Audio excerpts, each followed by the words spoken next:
क्या आपने कभी नोटिस किया है, आपने कोई सपोर्ट ड्रा किया है, कोई रेजिस्टेंस ड्रा किया है, आपने ब्रेकआउट पे ट्रेड लिया है, 2-3 कैंडल आपके फेवर में गई, उसके बाद आपका एसएल लेके चला गया, फिर हमें लगता है कि ये फेक ब्रेकआउट था। एक्चुअली वो फेक ब्रेकआउट हमें पहले ही बता रहा होता है कि हाँ, हम फेक ब्रेकआउट होने वाले हैं, लेकिन हमारे दिमाग में सिर्फ वही होता है कि हाँ, इस रेजिस्टेंस को जैसे ब्रेकआउट करेगा हम यहाँ पे ट्रेड ले लेंगे, 1-2 कैंडल बनेंगी, वॉल्यूम अच्छा आएगा, हम वहाँ पे ट्रेड ले लेंगे। लेकिन प्राइस एक्शन, जो उसके पीछे प्राइस एक्शन बना है, उसको हम भूल जाते हैं, उसको हम बहुत छोटी चीज़ समझ के इग्नोर कर देते हैं कि इससे क्या फ़र्क पड़ने वाला है।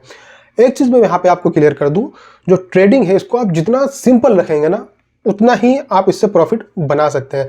हमें क्या लगता है, 6-7 हमने मूविंग एवरेज लगा दिया और तमाम तरह के इंडिकेटर्स लगा दिए, पूरी हमने नासा की लेब बना के तैयार कर दी, अब हमें लगता है कि हाँ, अब हम प्रॉफिट कर सकते हैं। उसके बावजूद भी आपको बैक टू बैक लॉसेस होते रहते हैं। तो ट्रेडिंग को आप जितना सिंपल रखेंगे उतना ही आप इसमें प्रॉफिटेबल हो सकते हैं। आज बहुत ही सिंपल चीज़ मैं आपको बताने वाला हूँ, ठीक है, जिसको आप इग्नोर कर रहे थे ब्रेकडाउन या ब्रेकआउट से पहले। इस चार्ट में आप देखिए, अगर आपको यहाँ पे ट्रेड करना होता तो क्या करते हैं, सिंपल सी बात है, यहाँ पे आप एक ये लाइन ड्रा करते हैं इसे, और जैसे इसने ब्रेक डाउन किया वहाँ पे ट्रेड ले लेते, और आपका ट्रेड भी आपके पक्ष में जाता, ठीक है, आप इसको प्रॉफिट इसमें ले सकते थे। तो यहाँ पर सपोर्ट लाइन मैंने ड्रा कर रखी है, इसको इसने ब्रेक डाउन किया और ये ट्रेड जो है हमारे फेवर में गया, इसमें हमको प्रॉफिट मिला है। लेकिन इसके पीछे जो प्राइस एक्शन है उसको जरा सा आप देखो, तो उस पर नज़र तो डालो, क्या हुआ है यहाँ पे, क्यों ये सक्सेस हुआ है, इसका सक्सेस के पीछे प्राइस एक्शन हमें क्या बता रहा था। देखो, ये जो हाई बने, 2 हाई बने हैं, लगभग एक सेम लेवल पे बने हैं, ठीक है, ये वाला और ये वाला। उसके बाद जो इसके हाई बन रहे हैं ना, ये लोअर हाईज बन रहे हैं। मतलब जो ये हाई है, इसके आगे जो हाई बना है, ये हाई इसको क्रॉस नहीं कर पाया, लोअर हाईज बनते जा रहे हैं। मतलब यहाँ पे जो बायर्स थे वो ऊपर गए हैं लेके प्राइस को, लेकिन दोबारा जब नीचे सपोर्ट लिया है प्राइस, तो बायर जब ऊपर गए तो उनके पास इतनी मजबूती नहीं थी, इतनी स्ट्रेंथ नहीं थी कि वो इसको वो क्रॉस कर पाते, ठीक है। तो यहाँ से थोड़ी वीक हो गए बायर्स, जो है थोड़ा वीक हो गए। उसके बाद फिर नीचे जब आया प्राइस, फिर ऊपर गया। अब ये हाई देखो, इसके ऊपर नहीं जा पाया है, ठीक है। जो हाई है, लोअर हाईज बनते जा रहे हैं, मतलब जो बायर्स थे वो वीक होते जा रहे हैं, जिसकी वजह से हुआ क्या, जो यहाँ पे लास्ट वाला जो हाई बना हुआ सबसे नीचे बना हुआ है, ठीक है।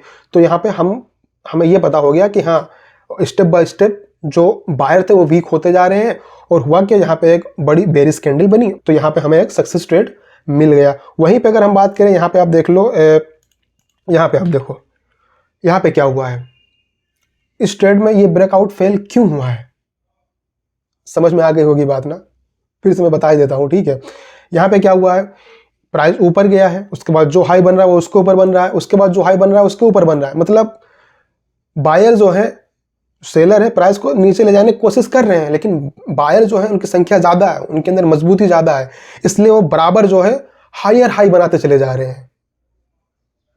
नीचे ले गया सेलर, प्राइस गया नीचे, लेकिन फिर से बायर ने एक नया हाई बना दिया, फिर सेलर नीचे ले गया, फिर बायर ने एक नया हाई बना दिया, एक बड़ा हाई बना दिया, ठीक है। अब यहाँ पे हमें क्या पता चलता है, जो बायर की संख्या है वो ज़्यादा है, लगातार वो हायर हाइज बनाते जा रहे हैं, ठीक है, वो वीक नहीं हो रहे। तो यहाँ पे एक ब्रेकडाउन हुआ है, देखो आपने इसका इसने ब्रेकडाउन किया है, लेकिन ये ब्रेकडाउन सक्सेस नहीं हुआ है, क्योंकि प्राइस एक्शन हमें पहले ही बता रहा था बायर जो है वो वीक नहीं है, ये हायर हाई बनाते हुए चले आ रहे हैं। तो जब भी हमें हायर हाई का फॉर्मेशन कहीं पे हो, वहां पे हमें इस चीज को ध्यान में रखना है कि वो ब्रेकआउट जो है अगर कोई कर रहा है यहाँ पे, तो ये फेल हो सकता है, क्योंकि प्राइस एक्शन हायर हाई बनाते हुए चला आ रहा है।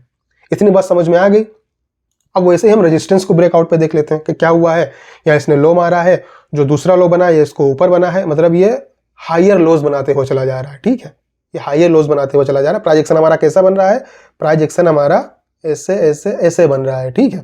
तो ये अगर ब्रेकआउट कर रहा है तो यहाँ पे ब्रेकआउट के सक्सेस होने के चांसेस बहुत ज़्यादा हो सकते हैं, जैसे कि आप चार्ट पे देख भी सकते हैं।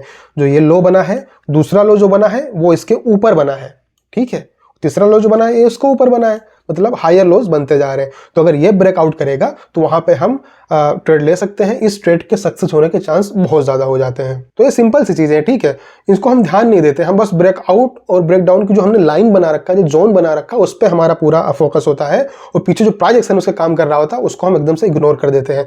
तो नेक्स्ट टाइम जब भी आप ब्रेकडाउन या ब्रेकआउट पे ट्रेड लें तो वहां पे इस चीज को आप जरूर कंसीडर करें, आपके प्रॉफिट के चांसेस बहुत ज्यादा बढ़ जाएंगे। मिलेंगे एक और नए इंटरेस्टिंग वीडियो के साथ, अपने और अपनों का ख्याल रखिएगा।